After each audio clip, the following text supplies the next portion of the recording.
Welcome to Being Humankind with your hosts Brian, Mike, and Neely. We explore what it means to be human in a time of disconnection. What would you say is your greatest accomplishment so far? My greatest accomplishment? Well, I'm definitely going to talk about Ahab then for this one.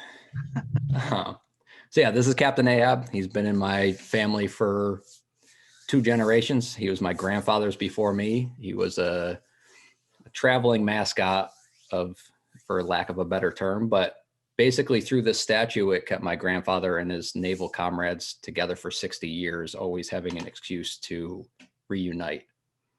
And I've been using it in the same fashion, but trying to bring more strangers into the fold and turn them into, friends and a close, non-related family, basically. Just so it's been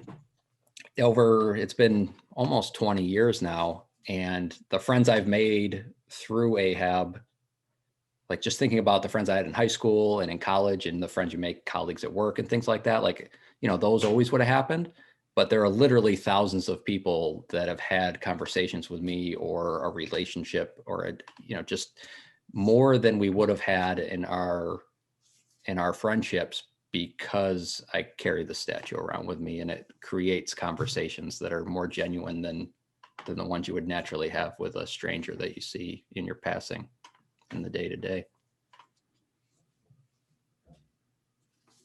So you would say continuing the tradition, so to speak, would be the greatest accomplishment? I think it's, understanding that, like, my grandfather sort of left me a legacy to continue, and a legacy for anybody, it takes a ridiculous amount of your time and effort type of thing. And it's not something I can say, okay, well, I want it to be a legacy. It's, if you put in the effort, that's how other people will describe it later. You can't just like make that because you say you make it. You got to do it through actions and not just words. So it's just my own development through carrying this guy around and just seeing curiosity get the better of people. And then they have genuine conversations and tell me about their goals and places they want to go and people they want to meet or places they want to see. And then it just motivates me to walk out the door the next day and do it all over again, because there's another 5 people I'm going to meet that I didn't meet yesterday that are going to change their path a little bit, or just maybe not take as many detours, I should say, towards their goals after we all have a conversation together. And that's definitely something you don't see.